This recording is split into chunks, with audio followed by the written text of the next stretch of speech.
대학은 현재 2008년도에 국립국어원의 자료에 따르면 그 260만 명이 된다고 나와 있고요. 2010년도 통계청 자료에 따르면 577만 명이 비문의 학습자라고 되어 있습니다.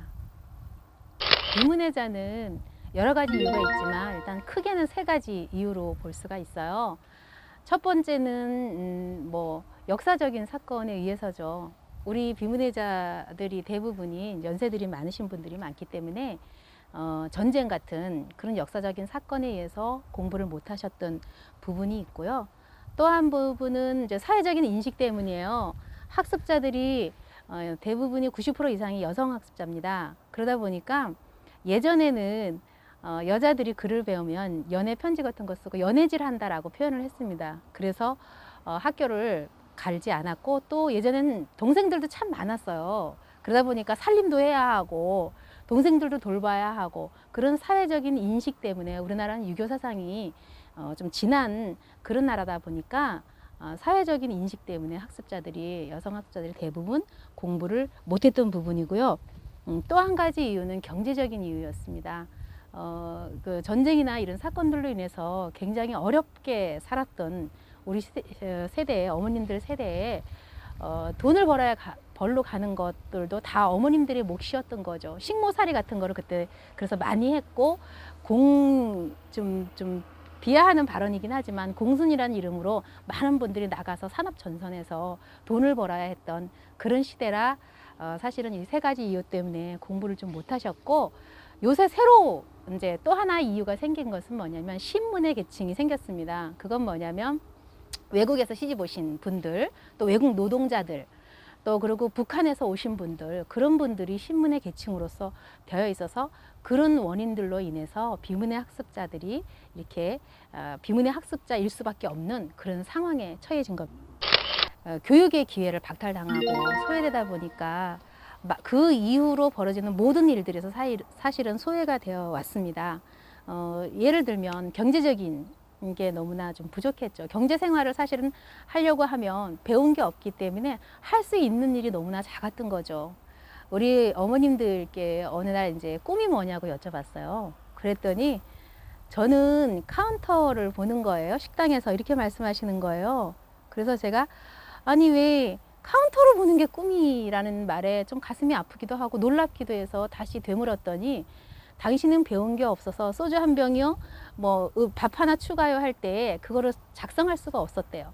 그래서 너무 힘들지만 날마다 물에 손을 물에 담그면서 설거지나 하고 뒷수발만 드는 그런 역할을 했기 때문에 자기는 카운터에서 이렇게 계산하는 그런 게 너무나 행복한 모습이라고 해요. 그래서 그런 걸 꿈으로 가지고 있다는 거죠. 이렇게 한 예를 제가 드렸지만 경제적으로 너무나 소외되다 보니까 교육적으로 소외되다 보니까 경제력이 사실 바탕이 안 돼 있던 거고 그러다 보니까 그 생활이 굉장히 좀 낙후됐다고나 할까요? 그런 삶을 살고 계셨던 겁니다. 그러다 보니까 조금 아까 말씀드렸듯이 경제적인 생활을 하는 직업 생활에서도 그런 걸 제대로 할 수 없고 가정에서도 마찬가지입니다. 가정에서도 업무적인 부분은 할 수가 없는 거죠. 그러니까 남편이나 자녀들이 이 일을 이제 봐주고 있었던 건데 제가 가슴 아픈 사례 하나를 더 소개시켜 드리면 저희 학교에 한 5년 전쯤에 오신 학습자가 계셨어요. 아주 젊고 이쁘신 분이셨는데 그 학습자분께서 왜 공부를 하러 오셨어요? 라고 했더니 아이들이 어릴 때 초등학생이었는데 둘이서 이제 밤늦게 공부를 하고 있었대요. 그래서 참 이쁘잖아요. 그래서 그 아이들에게 간식을 가져다 주려고 간식을 이제 과일을 깎아가지고 이렇게 방에 가서 방문 앞에 가서 두드리려고 딱 들었는데 아이들이 도란도란 이야기를 하고 있더래요. 아들 둘이서 이야기를 하고 있더래요. 그래서 무슨 소린가 하고 이쁜 미소를 듣고 이렇게 귀를 기울였더니 얘 너 뭐하니? 라고 동생이 형이 물으니까 동생이 나 숙제하고 있어. 그러니까 왜? 그러니까 엄마가 이거 숙제를 다 하고 자래 라고 말을 했다는 거죠. 그랬더니 아들 녀석이 있다 말고 야 엄마는 글을 모르잖아. 지난번에 쓴 일기 그냥 그대로 베꼈어. 이렇게 말을 하더래요. 그 말에 가슴이 탁 아파가지고 아이들의 숙제를 봐줄 수 없었던 그 마음이 느껴지실 거예요, 아마. 그래가지고 그때부터 공부를 하러 오셨어요.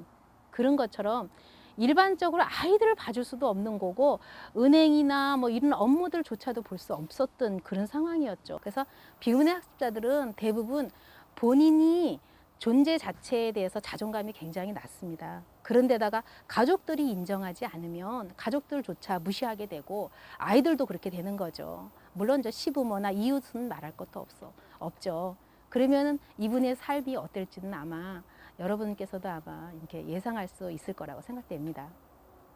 1차적인 학습 동기는 이제 글을 이해하는 거예요. 이제 글을 통해서 일단 스트레스를 해소하고 그동안에 못 배워서 가지고 있었던 한 같은 것을 풀이하는 스트레스를 해소하는 것이 1차적인 목표고, 그 다음에 동기라고 하면 이제 아까 직업 능력이 좀 부족하다고 했잖아요. 그러니까 그런 직업 능력에 대한 것을 좀 높이고 싶은 그런 동기가 있고, 또 주위의 가족 관계가 좀 원만했으면 좋겠다라는 그런 목적을 가지신 분도 있고, 또 이제 사회적인 관계도 물론 필요하죠. 사회 속에서 자기의 역할을 찾아가는 봉사를 한다거나, 그리고 스스로가 꿈꿔왔던 삶을 살 수 있는 자아 실현의 욕구, 그런 것들이 결국은 학습 동기이면서 목적이 되는 거겠죠. 학습의 장애 요인이라고 하면 1차적인 부분에서는 이제 조건의 문제예요. 그동안의 경제 생활을 계속 하셨었잖아요. 근데 하다가 공부라는 것을 가지고 이제 들어와야 되는데 어떤 문제가 생기냐면 이제 대부분 연세가 많으신 분들이니까 차비가 없는 거예요. 그러니까 한두 번은 괜찮은데 일주일에 5번, 6번씩 오고 가는 그 차비, 시간도 문제지만 그런 경제력이 좀 뒷받침이 안 되어주고, 또 연세들이 많고 젊었을 때 고생을 좀 많이 하시다 보니까 그 건강상의 문제들이 좀 발생했던 그런 부분 때문에 이제 중간에 탈락할 수밖에 없었고, 또 한 가지 이유라고 한다면 이제 현장에 들어와서 문해 교육을 같이 받는데 학습자들끼리의 이런 문제들이 발생을 하는 거예요. 그러니까 서로 이해하면 되는데 그동안에 내가 가지고 살아왔던 삶을 고집하다 보니까 이제 부딪히게 되는 거죠. 그래서 적응을 못 하는 거예요. 적응을 못 하다 보니까 이제 중간에 중단하고, 뭐 네가 옳으니 내가 옳으니 싸우기도 하고, 그러다 보니까 중단할 수밖에 없는 문제들이 발생했고, 마지막에는 목표가 달라서 그래요. 어떤 문제가 있냐면 학습자들이 일단 기초 단계를 이렇게 성취를 했어요. 저희는 이제 검정고시를 이렇게 권하지는 않습니다. 그렇지만 그래도 뭔가 비전을 가지고 하기 위해서 이제 초등과정 졸업이라는 그런 거에 목표를 두고 공부를 열심히 하셔서 그걸 이루고 나면 다시 현장에서 공부하기는 너무나 어려워요. 그러니까 이례적으로 그냥 약식이라고 표현할 수 있는 그렇게 간단한 시험을 통해서 읽기가 되고 이해가 되면 초등과정은 사실 그렇게 어렵지는 사실 않습니다. 왜냐하면 반복해서 외우는 부분들이라.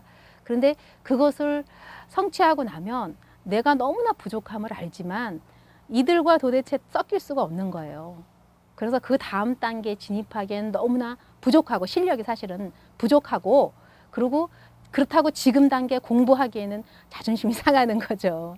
졸업장이 없는 사람과 같이 하기는. 그래서 그 이유 때문에 이제 중단을 하기도 하죠. 제가 조금 더 이제 설명을 부차적으로 이제 중단과 아니라 동기와 조금 연결해서 설명을 다시 한번 사례를 들어서 설명을 드리자면,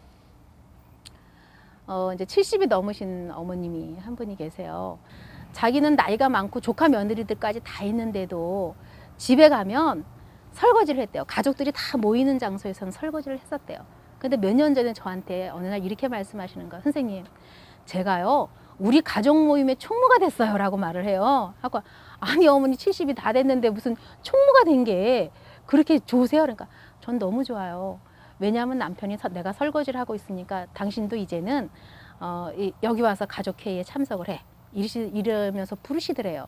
그래서 거기 가가지고 옆에 앉아가지고 우리 가족이 이런 행사를 하고 뭐 이런 거에 대해서 쭉 말씀을 하실 때 자기는 기분이 너무 좋았대요. 그래서 저는 이제 가족에서 비로소 몇십 년을 이제 시집살이를 했는데 비로소 이제 내 가족이 된 것 같아요 라고 말을 했어요. 그런 것처럼 가족 관계들이 변화하기 시작하고 사회가 변하고 그럼으로 인해서 국가가 이제 변해진다라고 저희는 생각을 하죠. 그래서 학습이 단순히 글 공부만은 아닙니다. 저희가 그래서 아까 장애 요인이 이렇게 많잖아요. 그리고 뭐 환경에 적응을 못한다거나 또 돈이 없고 건강상의 문제라거나 또 목표가 다르기 때문에 이렇게 학습자들이 학습을 포기할 수밖에 없지만 또 이렇게 유지할 수밖에 없는 이런 이유들도 있는 거죠.